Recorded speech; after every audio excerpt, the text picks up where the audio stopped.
welcome to Dustins Kaleidoscope. I am Dustin, and today I have the pleasure of being here with Dr. Ernest Rogers from Maplewood Animal Hospital. Thank you so much for being here, Dr. Rogers. Thank you for having me.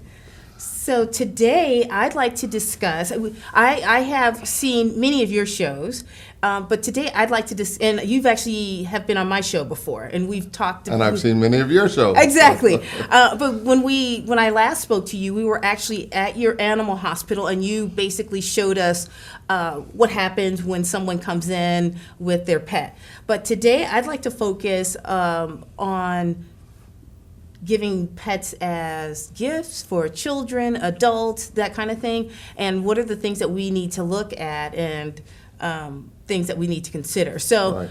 This time of the year, just recently, a lot of people may have gotten pets for their children, and sometimes they already have pets. So what are some of the things that people should be considering when they bring a pet into the family, whether it's just a couple or children involved? Well, I think getting a pet is always a family decision. Okay. The parents always have to be involved, and there are a number of times during the year when people start thinking about getting pets. Okay. Clearly, over the holidays, people think about getting pets, but also in the spring when everyone's cleaning up and the kids are coming out of school and they want a dog or a cat or a rat or a horse. Many children will beg for pets. Okay. And as a child, I always wanted a pony. I think most children do. Mm-hmm. And clearly most parents will look and say, well, you know, a pony's probably not a good idea. We live in a city. We have no place to keep it. And quite frankly, taking care of a horse or a pony can mount into anywhere from $30,000 to $60,000 a year. Oh, wow. It can be okay. very expensive. Some boarding kennels or some boarding horse stalls are up to $1,500 a month. Okay. So people make easy decisions about larger animals, so that's not a big deal. But when we get down to the smaller animals, the dogs, cats, sometimes rats, gerbils, guinea pigs, clearly those pocket pets, the gerbils, rats, and guinea pigs, are easier to take care of, and so people make a less or maybe a more frivolous decision to get, oh, well, it's easy, she's just going to be in a cage, there's not going to be a problem, when we go away, we'll have someone come in and give them food. But again, it's still a life. It's still something that the entire community has to take into account, as the entire family has to take into account as being part of the family. Someone has to take responsibility for that pet, and it's often the parents. There really is no good time for a parent to say, okay, you're responsible for this pet. No matter how old the child is, they really have to be continually supervised. So getting a pet has to be a parental-child decision, shared responsibility, and then we have to consider the finances, of course. So what age is appropriate for a child to be part of that decision? Well, as you know, you have a son. I have a daughter, and as children grow up, they are more and less responsible. So there is no appropriate age. There can be a 4-year-old that on routine will ensure that his pet is fed. We can't expect a 5, 6, 7, even a 10 or 12-year-old to be taking out a pet at 10 o'clock at night. I mean, that just is inappropriate. So all those things have to be worked out. No matter how responsible the child is, parental supervision is utmost important. That, again, as I said before, is a life, and that animal needs support, both food and water, but also some animals, dogs, cats, also need protection from whatever's happening in the house. And we both know that a 6-year-old child running out the door, leaving it open, is not unusual. So dogs and cats can get out, and once they're outside, they're exposed to things that we don't want them to be exposed for. So the age of a child is not as important as the maturity of the child. And even then, unless this is a young adult who's going out on their own, they need the supervision of a parent. So there really is no appropriate age for a child. So how about now, so when determining the animal, are there animals that are more appropriate for a family as opposed to, what are the considerations that families should take into account? Well, I guess the thing that we always look at, and I did many years, geez, it must be 15 or 20 years ago, wrote a chapter on the perfect pet for the family. And one of the things any family has to consider is when you're getting a pet, Are you a family that likes to go out running? And True. if you're going out running and you do 3 or 4 miles a day, a Chihuahua probably isn't an appropriate pet. I mean, the Chihuahua might drive, but I don't think any Chihuahua is going to run 4 or 5 miles a day. Whereas if you're a couch potato, getting something like a Belgian Shepherd like I have, a Malinois, or a high-energy Jack Russell, or a large dog like a Doberman or a German Shepherd, may again not be appropriate simply because they're going to need exercise. And if you're a couch potato and you don't take them out and give them an opportunity to exercise, they get into trouble in the house. They'll chew things and all kinds of things. Cats, on the other hand, are a little bit less exercise demanding, but cats also need some playtime. And you'll find out, as many of my clients have, that if you have a cat and it doesn't get its exercise and playtime during the day, 3 in the morning, he'll jump on you in the bed and run around the bed and jump off and jump back on. So we know that the lifestyle of the family is essential to selecting a pet. If you do a lot of traveling, finances become a real issue. Depending on where you are, you might be paying anywhere from $20 to $100 a day to board your animal. So if you have a large dog and you're going away for a month's vacation, that's a significant financial investment. Okay. If your dog has medical problems, that's a significant investment. So in terms of the appropriate dog for the family, again, it has to be a family decision. And whoever's the primary caregiver, which will be one of the adults, will have to make a decision as to whether or not this dog's going to get lots of exercise, therefore get a dog that is going to need that exercise and keep up, or the dog's going to be a couch potato, in which case you get a basset hound or sometimes even a beagle who will just lay there with you. And so that decision as to what is the perfect pet, whether it's dog, cat, gerbil, is going to be made based on the family's lifestyle. If a family likes to hike through the bush, obviously they're going to get the dog they want, but then you also have to consider the financial responsibility of flea and tick control, heartworm, vaccinations. This animal could potentially get injured. So there are a lot of other considerations that make a smaller dog is not necessarily cheaper than a larger dog. So all those things have to be considered when you're selecting a dog, cat, or other pet. So you mentioned that some people board their pets when they go on vacation or if they're gone for a while. Do you recommend that, or would you recommend that if possible, the animal, whether it's a cat or a dog or a rabbit, that they stay with the family? Well, it depends on where you're traveling. Clearly, if you're traveling overseas, and I do this, if I have families who are traveling overseas, I do international travel certificates, depending on which means what? International travel certificates are the certificates and health requirements of the country you're traveling to. So some of them can be quite strict, and if you don't follow them to the letter, in other words, literally dot all your I's and cross all your T's, some are as strict as if you don't sign in blue ink and you sign in black ink, they'll reject that certificate. Okay. And so certain countries will actually, and I've heard of this, although thank goodness it's never happened to me, certain countries will actually, if the certificate isn't correct, the animal has 2 choices: get back on a plane, fly back to the original country, or be euthanized. So it can... Really? Yeah, so taking an animal Not with even you... in a holding, like a temporary... Well, not if the proper paperwork hasn't been addressed, then anything can happen. And it just depends on the country. Okay. Some countries you get to the border and they say, no, you just can't come in. Other countries say, well, for instance, traveling from here to Hawaii, there's a retention time. Traveling from here to Britain, there's a retention time. So traveling with your animal outside of the United States is not necessarily a good thing, and it's very stressful on the animal. A lot of More people... stressful than actually being in a kennel? Or? Yes, I think so. Because they're in the cargo hold of an airplane, they're flying, they get to a new place, they're at least for one day going to be held in quarantine because the people have to get through immigration, and then they're going to be drinking new water, having new food, being in a new situation, being exposed to new diseases. Okay. So even traveling outside the country can be difficult. Even within the country, if you're traveling from one state to another, theoretically, and I don't think a lot of people check this unless you're flying, if you're driving your car and you take your dog with you and you're going to California, you need to meet the health certificate requirements of California.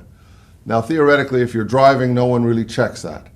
But if you're flying, the airline has their requirements, and so traveling with your pet can also be an expensive thing. Okay. So these are some of the things you have to consider when you're even thinking about buying a pet, whether it's a cat or a dog. Again, it comes down to the lifestyle of the family. If the family likes to travel, that's a problem. Okay. Now, having said that, in most cases, and I don't know a lot of people who go away for a month at a time, but most people who go away for a week, a long weekend, maybe 2 weeks at a time, if you have a trusted family member or a trusted friend who can come in and feed that cat at least once a day, that's great.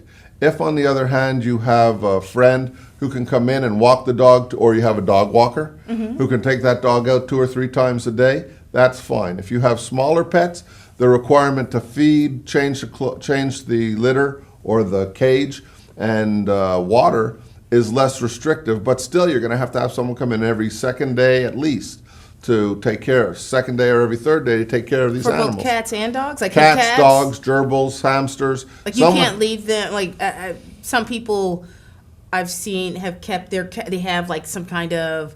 automatic feeding? Yes, so, and they leave them for 4 or 5 days. That's okay? Sure. I mean, if you have automatic feeding and lots of water out and the kitty litter is clean, you can get away with 3 or 4 days. I do that all the time with my cat. Oh, okay. However, your lifestyle is going to make the decision as to whether or not you want a cat, dog, gerbil, whatever else.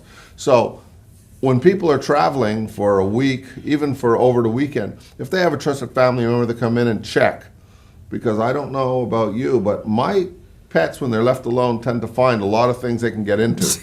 And you come home and you find out that they've broken into the closet and all the treats are gone, which is my dog has done that. So you want to have at least someone check on them. There are a lot of things that can go wrong. Houses catch on fire, other things happen. So okay. So we have just a couple of minutes left, but I also wanted to talk about the aspect of maybe progressive pet ownership. So for example, if a young child really is adamant about having a pet or taking care of something and the parents aren't quite sure whether or not the child can handle it, would you recommend or not recommend like a fish first and then, you know, another type of animal until they can get to the animal or the pony or whatever they want? Or is that irrelevant? Well, I think responsibility is responsibility. If you have a fish and you don't change the water on a regular basis properly, and you don't feed it on a regular basis properly, and you don't monitor it for disease properly, it's not going to make any difference whether it's a fish or a cat or a dog or a guinea pig. A lot of times, and I have a lot of people that come in, where animals are so sick, they didn't realize it until the animal stopped eating. Oh, okay. And so responsibility is responsibility. I don't know if there's an advantage to progressive pet ownership, but certainly we do want to make sure that our pets are well taken care of. And if they're going to be good, it might be easier for them to take care of a guinea pig than it is for a dog. And obviously the responsibility of the child, the responsibility that you want to place on the child has to be proportional to what the pet needs. Okay. So we are going to come back and after this message, but on the other side, I do want to talk about introducing a pet into a family that already has a pet. So this is Dustins Kaleidoscope, and I am here with Dr. Ernest Rogers, and we will be back in a few moments.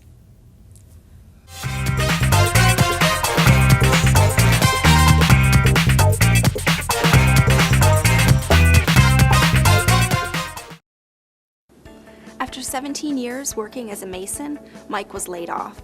I met him when he came into the library looking for help. He found a job opening, but the application was only online. Mike said he'd spent his entire life around tools, but had never used a computer. I showed him how, and he ended up applying for numerous jobs online. I saw Mike the other day. His new computer skills paid off. He's working again.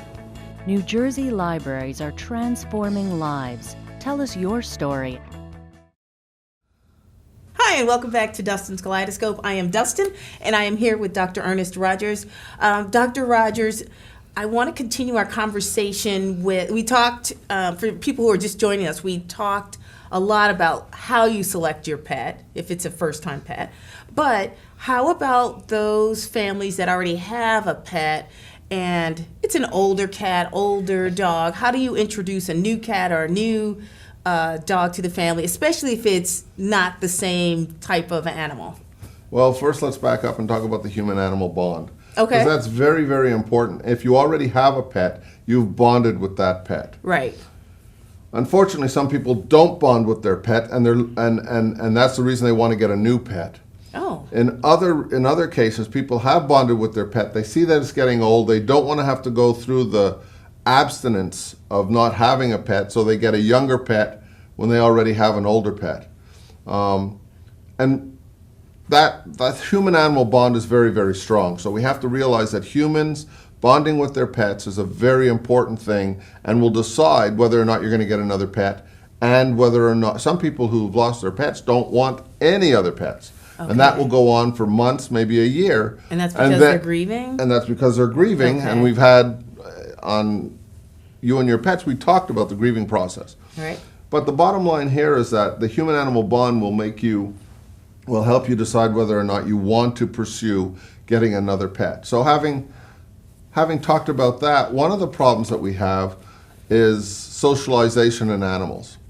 So when you have a young dog between the age of young dog or cat between the age of about 3 weeks to 15, 20 weeks, you have these animals who actually have been exposed to different things. So if you have a young dog and you expose it to cats, they think cats are great. If you have a young cat and expose it to dogs, they think dogs are great. If you have a young dog and expose it to kids, they think kids are great.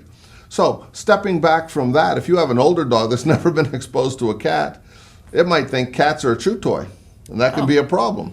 Dogs or cats that aren't used to dogs might think dogs are a challenge and will never be able to sit with that dog and not attack it. Okay. Similarly, cat to cat and dog to dog. Also similarly with guinea pigs, rabbits. If you have a rabbit and you get a dog, certain dogs, greyhounds in particular, who are trained to chase a little white furry thing.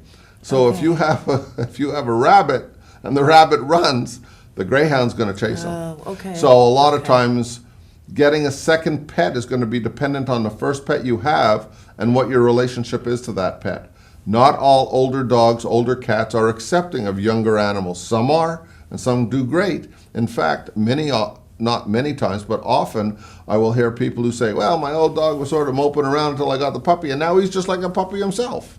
Oh, really? And that's fine. Okay. But realize that older dogs are older, and they can't do everything that they could do when they're a puppy. So introducing a new animal into the house is going to depend on several factors. One, the condition and the conditioning and the acclimatization of the older dog or the original pet in their younger years. Will they accept the new pet because they've been acclimatized to that and they know that it's something that they can accept in their life without conflict?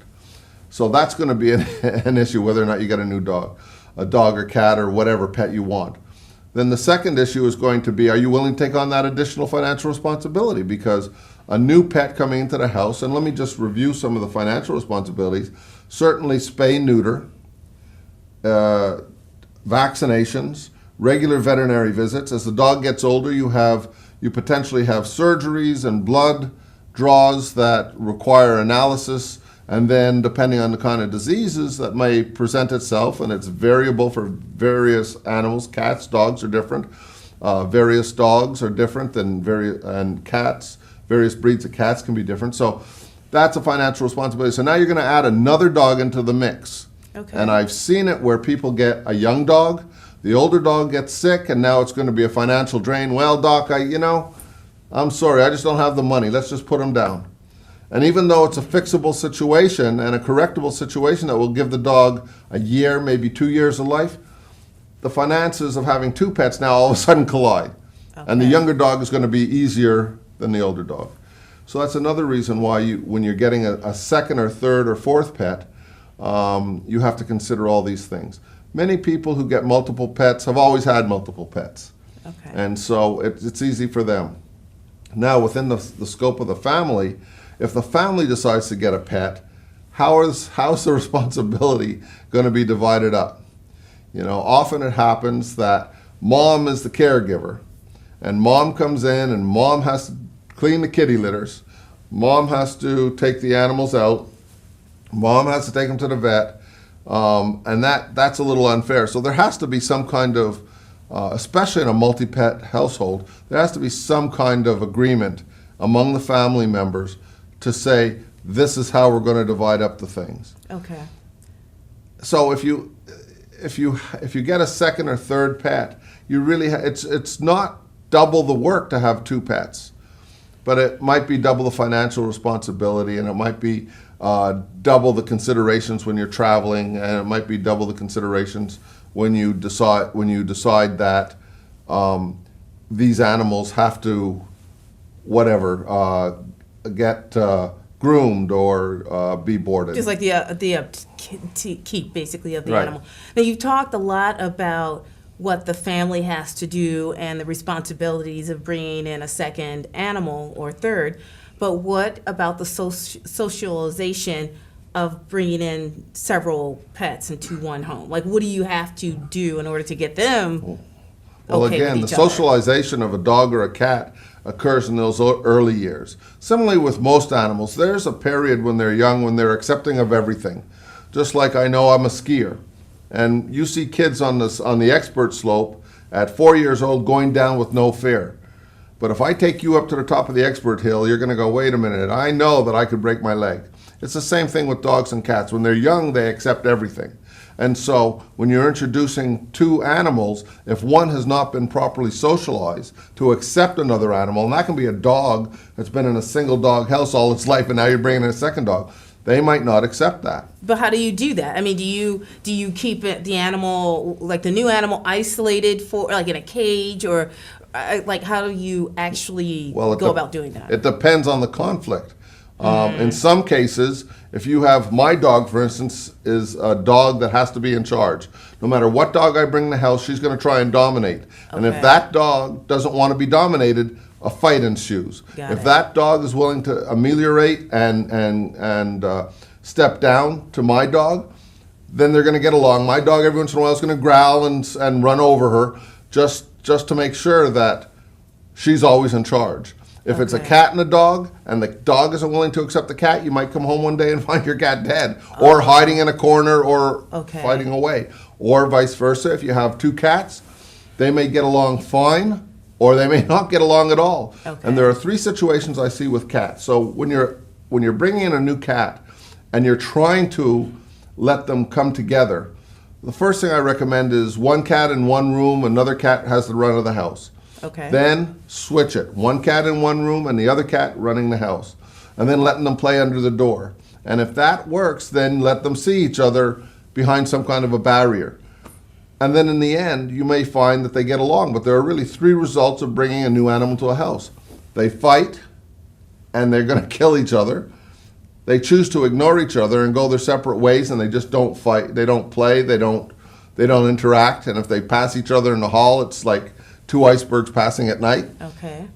Or the third possibility is that they're going to love each other, and you'll find cats cleaning each other and laying together and playing together.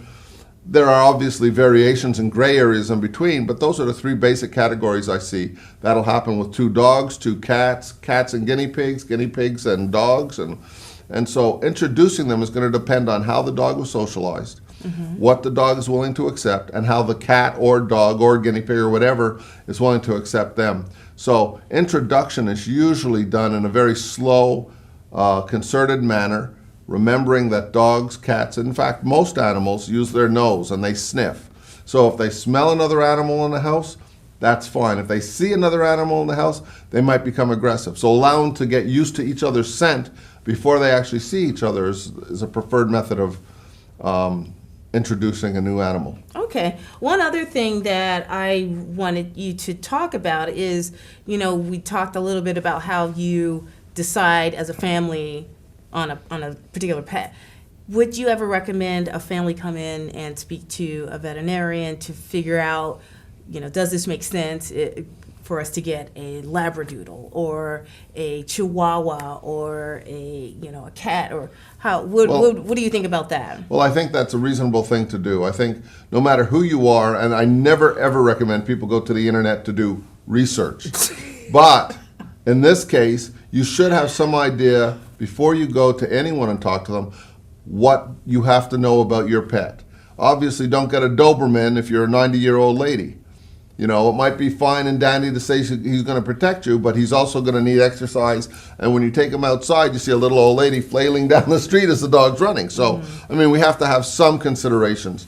And knowing what an animal needs can often be done by looking at breed sites. So if you're interested in Dobermans, you look up the breed Doberman. Okay. If you're interested in Chihuahuas, you look up the breed Chihuahua. And recognize that certain dogs, for instance, a Shiba Inu, which is a very famous Japanese dog, is usually a one-man dog. I mean, you're not going to find families with 5 kids with Shiba Inus. It happens, but that's not typical. So each dog and each cat, or many cats, have characteristics that you have to know about before you go and see anybody. There's no sense in going to a veterinarian and saying, hey, I want to get a cat, what should I get? Okay. Because that could be a 2-hour discussion for a veterinarian, and you don't even have any idea what you're going to get. So if you know what your lifestyle is, and you can put that in your mind before you go and see a veterinarian, and you have some idea of 2 or 3 dogs that you might want to get, the veterinarian might be able to guide you through these choices that you want to make. Okay. And if none of them are appropriate, we just say none of them are appropriate. If you have children that have behavioral challenges, whether that's excessive aggression, whether it's hyperactivity, whether it's some other type of their form of behavioral challenges, you may have to consider not getting a dog, and maybe not getting a guinea pig, and maybe not getting, Okay. It just depends on the child and what kind of control the parents have over that child. There's no sense in getting a guinea pig when the child wants to hug it so tight that it it kills injures. or injures it. Okay. So basically, there are just some families where a pet would not be a good choice. A pet without supervision would not be a good choice. Okay. So even if you get a pet, it has to be the parent's pet, and the parents have to take care of it, and the child's only allowed to play with it under supervision in those cases where we have those kind of problems. I don't think there's a lot that parents and families can do to hinder a child when they're going to get a pet, but they do have to give them supervision.